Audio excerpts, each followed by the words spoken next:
नमस्कार दोस्तों, यूपीपीसीएस कर्तव्य पथ चैनल पर आपका स्वागत है। मेरा नाम है देवानंद पेंगोरिया और आज मैं आपसे करंट अफेयर का टॉपिक डिस्कस करूंगा। पेरिस ओलंपिक्स, इसका मोटो क्या है, इसमें कौन विनर रहा, इंडिया ने कितने मेडल जीते, अगले ओलंपिक्स कहां होंगे और कौन सा खिलाड़ी किस स्पोर्ट से रिलेटेड है। एटलीस्ट जितना मैं बताऊं उतना आप ध्यान से सुन लेना और उनको याद कर लेना, क्योंकि इस साल जो भी एग्जाम होगा इस टॉपिक से क्वेश्चन आएगा ही आएगा, चाहे यूपीपीसीएस हो, एमपीपीसीएस हो, बिहार पीसीएस हो या कोई और भी एग्जाम हो। तो चलिए आज का टॉपिक स्टार्ट करते हैं। Paris Olympics 2014। तो पेरिस फ्रांस का एक शहर है जहां पे 2024 के ओलंपिक्स हुए। ठीक है, अब ये ओलंपिक संपन्न हो गया है, आज ही के दिन संपन्न हुआ है जिस दिन मैं वीडियो बना रहा हूं। तो इसमें सबसे ज़्यादा मेडल किसके पास आई? तो सबसे ज़्यादा मेडल चाइना के पास आई, मतलब चाइना की फर्स्ट रैंक रही है। ठीक है, अब आप सोच रहे होंगे कि चाइना के मेडल तो 88 हैं और यूएसए के मेडल सबसे ज़्यादा हैं, फिर भी चाइना की रैंक फर्स्ट है। ऐसा क्योंकि ओलंपिक्स में एक प्रोविज़न है, जिसके पास गोल्ड ज़्यादा आते हैं उसकी रैंक फर्स्ट मानी जाती है। तो चाइना के पास सबसे ज़्यादा गोल्ड आए, 37 गोल्ड, इसलिए चाइना की रैंक फर्स्ट मानी गई है। तो हमें याद रखना है, चाइना फर्स्ट है, यूएसए सेकंड है, ऑस्ट्रेलिया थर्ड है। तो इसकी हमने क्या ट्रिक बना ली? CUA, काऊ, CUA दिमाग में ही फीड कर लीजिए। CUA 2-3 बार बोल लीजिए तो आपको याद हो जाएगा। China, USA, Australia. ठीक है, और चाइना के मेडल भी याद रखेंगे कि गोल्ड कितने आए, 37, और टोटल कितने मेडल आए, 88। ठीक है, आगे चलते हैं। हमारे इंडिया की रैंक कितनी आई है, 71। देखिए हर जगह 70 रैंक दिखा रहा है, लेकिन ऑफिशियल वेबसाइट जब आप देखोगे तो इंडिया की रैंक कितनी है, 71 है। तो 71 आपको याद रखनी है। और अगर मैं बात करूं तो इंडिया के पास कितने गोल्ड आए, तो गोल्ड एक भी नहीं आया।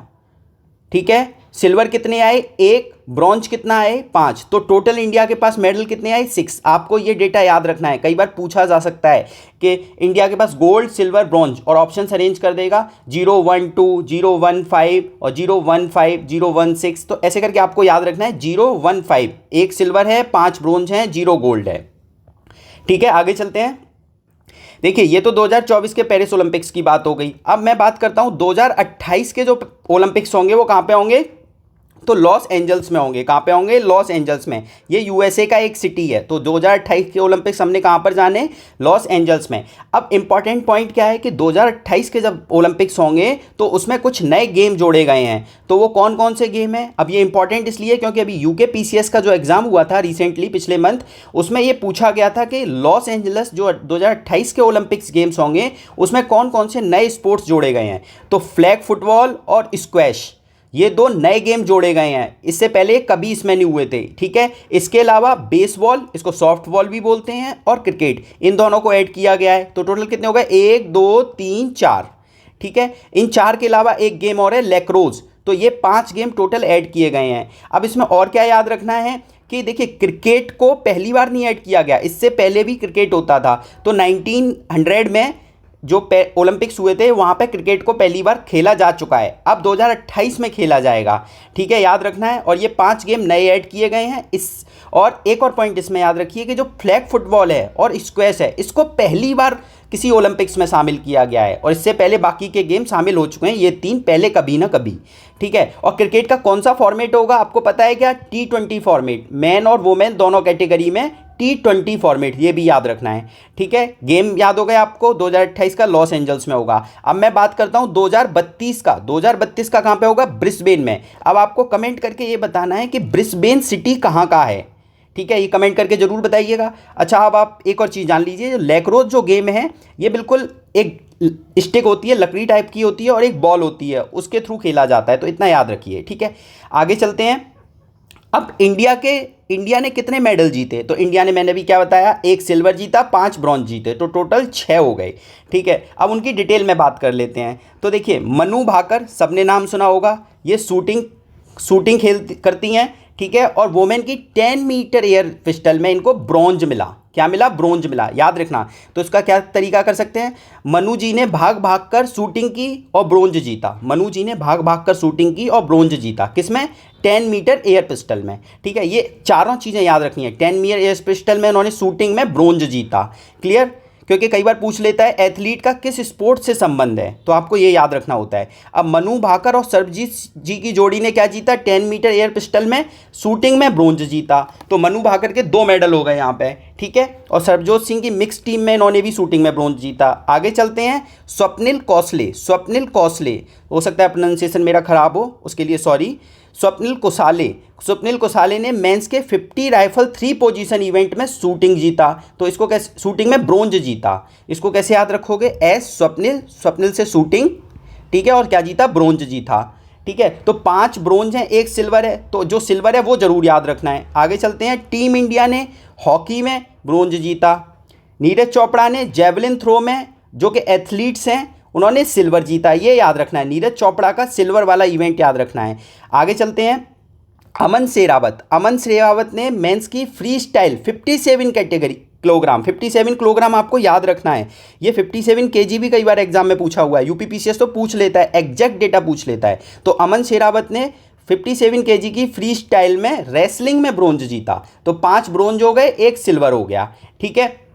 अब इसको कैसे याद करेंगे अमन शेरावत को, देखिए शांति के लिए लड़ाई नहीं लड़नी है, लेकिन अमन शेरावत जी क्या करते हैं, शांति स्थापित करने के लिए रेसलिंग करते हैं, ऐसे करके आपको याद रखना है। क्योंकि अमन का मतलब क्या होता है, अगर लिटरल मीनिंग अमन का मतलब होता है शांति, ठीक है, शांति मतलब पीस की बात कर रहा हूँ मैं यहाँ पे, पीस की, ठीक है। आगे चलते हैं, अब देखिए एक नाम बहुत न्यूज़ में रहा, वायरल भी हुआ, अरशद नदीम।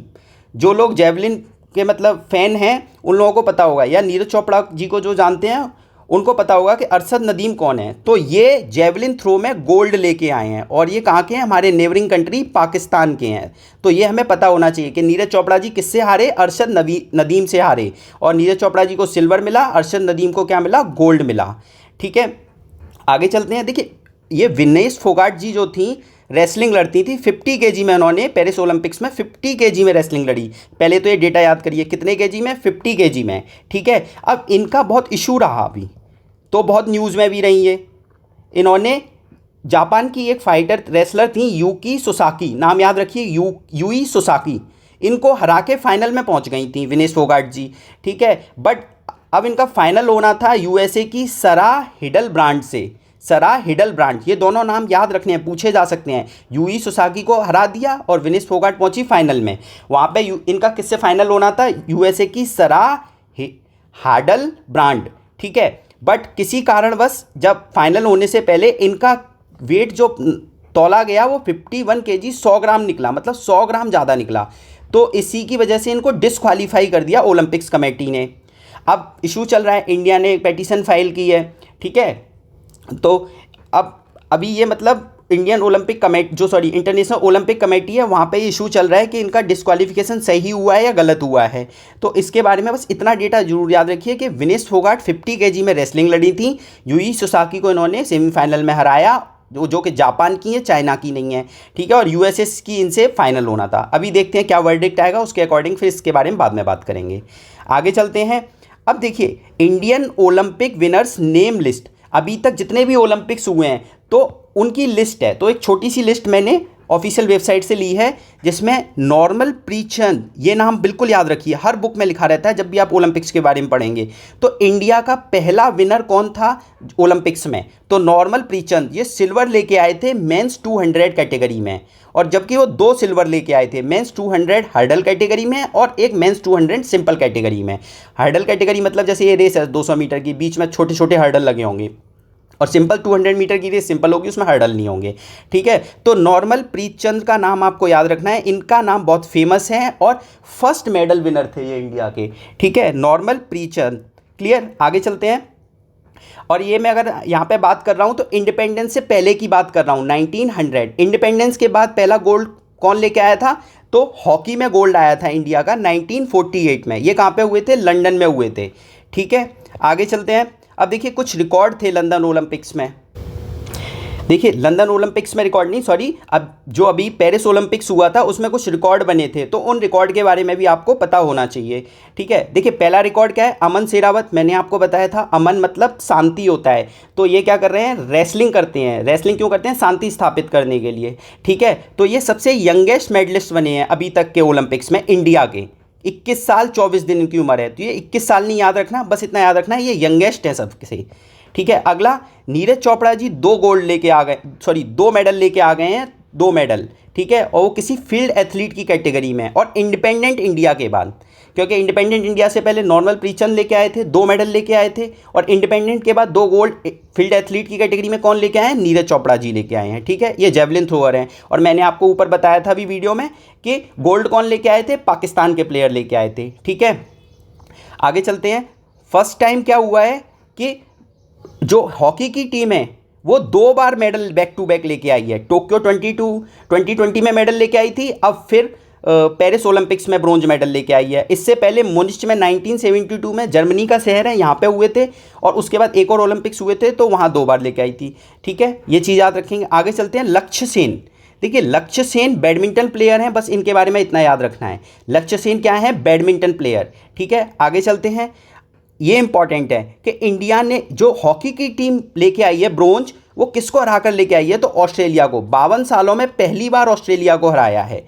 तो और ब्रोंज मेडल लेके आई है इंडिया की टीम। इंपॉर्टेंट है, ये पूछा जा सकता है किसको हराया है।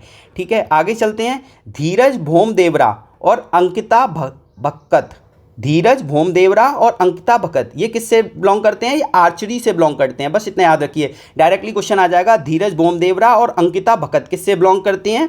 तो ये आर्चरी से, धनुष बाण से बिलोंग करती हैं। अब कैसे याद रखोगे? धीरज मतलब होता है धैर्य। जब भी आपको धनुष बाण चलाना है तो बहुत धैर्य रखना होगा, तभी निशाने पर तीर लगेगा। ठीक है, अगला अगर मैं बात करता हूं कि 3 मेडल इन शूटिंग, तो इंडिया को शूटिंग में 3 मेडल मिले इस साल। ये एक अचीवमेंट है। ठीक है ना, इससे पहले ऐसा कभी नहीं हुआ था। शूटिंग में इंडिया को पेरिस ओलंपिक्स में 3 मेडल मिले हैं, ये याद रखना है।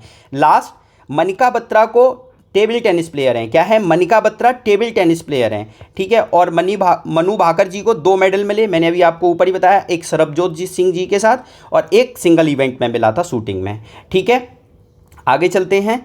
इससे आपको एक और चीज़ याद रखनी है कि सरबजोत सिंह जो हैं वो भी शूटिंग करते हैं। ठीक है, मनु भाकर का तो आपको याद हो गया होगा, सरबजोत सिंह का भी आपको याद रखना है। आगे चलते हैं। मनु भाकर क्या है जो जीत के आई हैं शूटिंग? फीमेल शूटर हैं, जो कि फर्स्ट इंडियन फीमेल शूटर बनी है जिन्होंने ओलंपिक्स में मेडल जीता है। ये इंपॉर्टेंट है, अगर पूछा जाए first Indian female shooter to win a medal at Olympics, तो मनु भाकर शूटिंग में फर्स्ट फीमेल बनी है। ठीक है, अब कुछ फैक्ट और हैं, उनको और देख लेते हैं, फिर आज की वीडियो ख़त्म करते हैं। तो देखिए, ये जो पेरिस ओलंपिक्स हुआ था वो 26 जुलाई से 11 अगस्त आज की तारीख तक चला था, जब मैं ये वीडियो रिकॉर्ड कर रहा हूँ। ठीक है, और इसका मोटो क्या था? Games wide open. ये याद कर लेना, भूलना नहीं है, गेम्स वाइड ओपन इसका मोटो था। और फ्लैग बियरर कौन थे इंडिया की तरफ से? मतलब ध्वजवाहक PR श्रीजेश और मनु भाकर, PR श्रीजेश और मनु भाकर। ठीक है, इतना याद रखोगे, मोटो याद रखना है, फ्लैग बियरर कौन थे, डेट याद रखनी है, और जो जो मैंने आपको इवेंट बताए हैं वो याद रखने हैं। साथ ही साथ एक पॉइंट मिस हो गया मुझसे, उसे और जान लीजिए। देखिए, पाकिस्तान की रैंक 53 है और इंडिया की रैंक मैंने कितनी बताई? 71। ठीक है, तो आप ये सोच रहे होगे पाकिस्तान के पास तो केवल एक ही मेडल आया है, इंडिया के पास 6 मेडल आए हैं, फिर भी पाकिस्तान की रैंक ज़्यादा है। तो मैंने आपको वीडियो के शुरू में ही बताया था कि पाकिस्तान एक गोल्ड लेके आया है और गोल्ड के बेसिस पर रैंक डिसाइड होती है। इंडिया जबकि कोई गोल्ड नहीं लेके आया है, तो इसलिए पाकिस्तान की रैंक है 53। ये याद रखना, अगर स्टेटमेंट आ जाए कि पेरिस ओलंपिक्स में पाकिस्तान की रैंक इंडिया से ज़्यादा है तो सही है, और अगर पूछा जाए मेडल टैली, टोटल मेडल कि पाकिस्तान के पास ज़्यादा है कि इंडिया के पास, तो इंडिया के पास। ये दोनों स्टेटमेंट में डिफरेंस है, तो याद रखिए, रैंक में पाकिस्तान ऊपर है, टोटल नंबर्स मेडल में इंडिया ऊपर है। इंडिया के पास टोटल 6 मेडल हैं और इंडिया की रैंक है 71। ठीक है, तो एटलीस्ट जितना मैंने वीडियो में बताया उतना ध्यान से सुन लीजिए और नोट डाउन कर लीजिए। ठीक है, चलिए आज के लिए इतना काफ़ी है। Thank you so much.